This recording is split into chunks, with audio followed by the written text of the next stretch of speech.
On continue le tour de Venise. Là, on est sur une petite île qui s'appelle Burano, qui est entre 40 minutes et 1 heure en fait en bateau depuis Venise.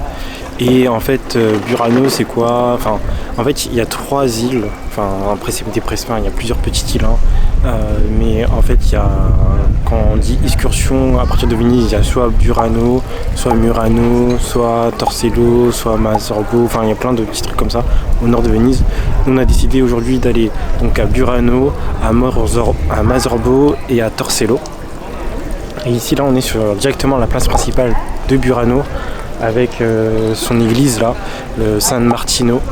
On peut voir que l'église date du Xe siècle et a été rénovée un peu au cours du XVIIe siècle. Et ce que vous pouvez voir là-haut, c'est le campanile, c'est la grande tour qui est associée à chaque église et qui est un peu penchée, enfin qui est pas un peu penchée, c'est carrément penché quoi. C'est dû notamment fondation qui du fait de mouvements et tout, des fois ça se casse et donc ça penche un peu. Voilà, et après Burano, ce qui est caractéristique aussi de Burano, c'est vraiment les maisons colorées. Vous allez voir au cours de ce vlog plein de maisons colorées de toutes les couleurs. Et d'après la légende, c'est qu'en fait les marins en fait coloraient leur façade en couleur, coloraient donc du coup leur façade de leur maison pour pouvoir se repérer lorsqu'ils revenaient, par exemple s'il y a du brouillard ou quoi. Mais ça c'est une légende, mais je sais pas du tout. Donc c'est parti pour voir Burano. Enfin, il n'y a pas grand chose à voir Burano, c'est juste les maisons quoi. Trouver des rues et tout, un peu de belles rues colorées, voilà.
Bon, tout à l'heure, on vous avait vu sur les images, on était à Mazzorbo, il y avait complètement rien à faire.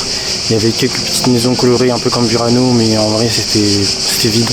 Je sais pas, on disait qu'il n'y avait pas d'habitants. On a eu 2 petites filles qui marchaient toutes seules. Je sais pas, mais c'était éclaté. Même l'intérieur aussi de Mazzorbo, là, c'était une espèce de vigne et tout. Les vignes, ils étaient éclatés. La tour qui était en plein milieu de la vigne, elle était en travaux. C'était nul. Et voilà. Donc, et en plus le bus bateau là, il passait plus à Torcello, à Mazzorbo. On a dû revenir sur Burano pour revenir là. Et donc du coup là maintenant on est à Torcello. Je pensais que d'après les commentaires et tout, je pensais qu'ils disaient qu'il n'y avait pas trop de touristes. Mais en vrai il y a plein de touristes.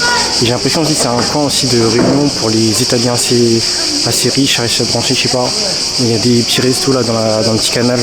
Il y avait plein de petits bateaux et tout, il y avait des gens en chemise et tout. Je sais pas pourquoi ici c'est une réunion de riches ici, je sais pas pourquoi. Et donc du coup là il y a je sais pas ce que c'est.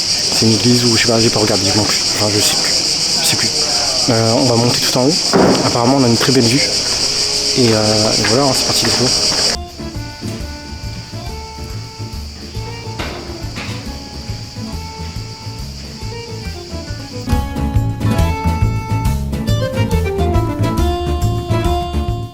grosse montée hein, pour monter jusqu'à ici. Si vous n'êtes pas sportif ou si vous êtes gros, ne montez pas, vous ne pourrez jamais monter en haut. Mais sinon on a un bon point de vue. En plus, ce qui est bien, c'est que du coup c'est barricadé, mais il y a des petits endroits où vous pouvez mettre votre caméra pour prendre des photos et tout. Donc ça, c'est une très bonne idée. Par contre aussi, veillez à venir en haut, pas aux heures pile, aux heures de pointe, genre pas 13h, midi, 14h pile quoi, parce qu'il y a des gros clochers, et ça sonne toutes les heures normalement je crois. Donc si vous voulez pas avoir des clochers qui sonnent dans votre gueule, ne venez pas, prévoyez de venir à une heure, pas à une heure pile. Bon du coup, je pense qu'on a fait le tour un peu de Burano, etc. On va retourner à Venise, peut-être faire quelques plans là encore à Torcello. Et on va profiter parce que du coup on a 24 heures de tickets de bus, bateau, pour faire un peu des tours peut-être de petites îles à côté de Venise.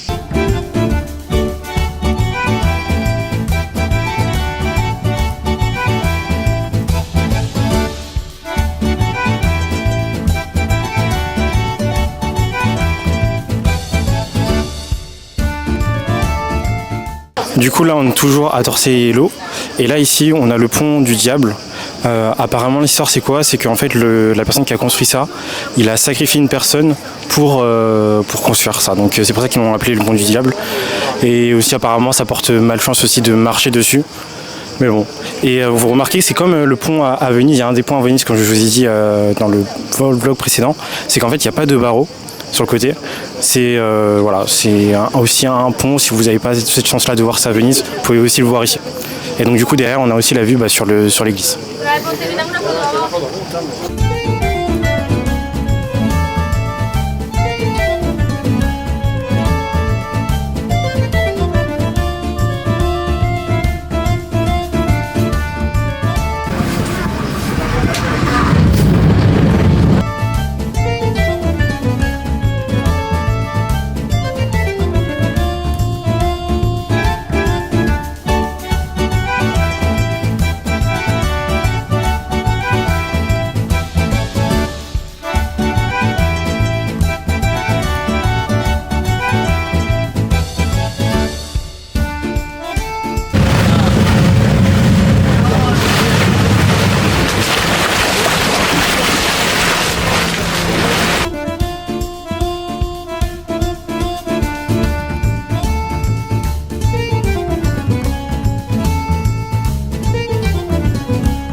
Comme vous avez pu le voir plusieurs fois dans les anciens vlogs, j'ai toujours fait référence à cet endroit là. Donc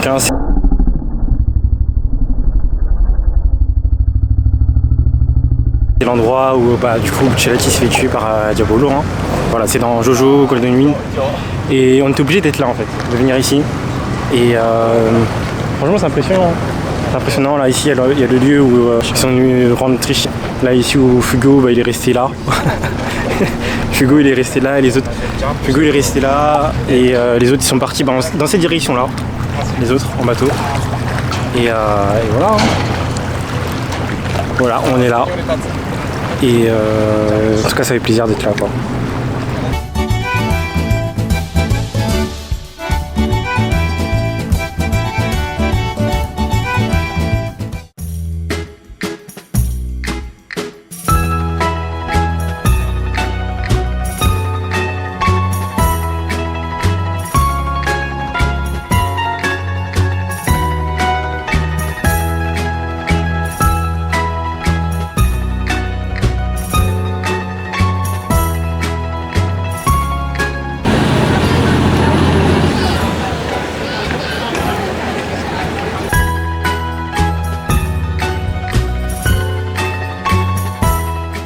Donc du coup j'ai regardé sur internet et apparemment c'est ça, cet endroit là qui correspond à l'attaque de Tiziano, etc.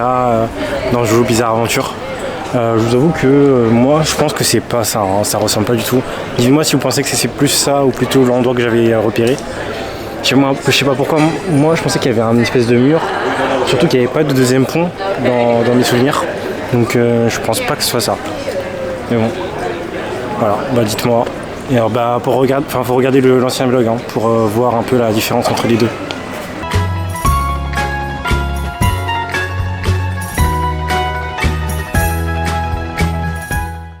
petit bilan de Venise du coup, parce que là c'est la fin des 3 jours. Globalement, moi je vous conseillerais de venir seulement 2 jours à Venise, parce qu'en fait les excursions donc du coup à Burano et tous les petits îles là-bas, franchement c'était pas nécessaire. Franchement, si vous connaissez la rue, je sais plus c'est quoi le nom de la rue avec les maisons colorées à Paris, c'est largement suffisant. Il n'y a pas vraiment besoin de faire ça. 2 jours c'est suffisant je pense pour tout Venise. Après globalement aussi le soir, je trouve que globalement Venise le soir c'est pas éclairé, c'est dans le noir, il n'y a pas forcément d'intérêt à vagabonder un peu dans Venise le soir, franchement c'est mid. Et voilà, sinon moi je trouve que de manière générale c'est très très bien, enfin il y a plein de trucs à visiter, l'architecture est belle et tout, mais voilà. Ah oui, j'avais oublié de préciser aussi, c'est qu'aujourd'hui j'ai pu interroger aussi une Italienne qui tenait un magasin de manga, donc on a pu l'interroger. Et aussi au niveau donc du San Maggiore, l'endroit de Jojo là, on a croisé des Japonais qui étaient aussi fans de Jojo, et donc du coup j'ai pu aussi faire des vidéos. À l'heure qu'il est, lorsque la vidéo sortira, le vlog sortira sur YouTube, les vidéos seront déjà sorties en shorts ou en vidéo TikTok. Voilà, donc demain direction Florence, et on verra, on pourra comparer un peu Venise et Florence, mais je pense que Venise c'est largement au-dessus. Allez, ciao.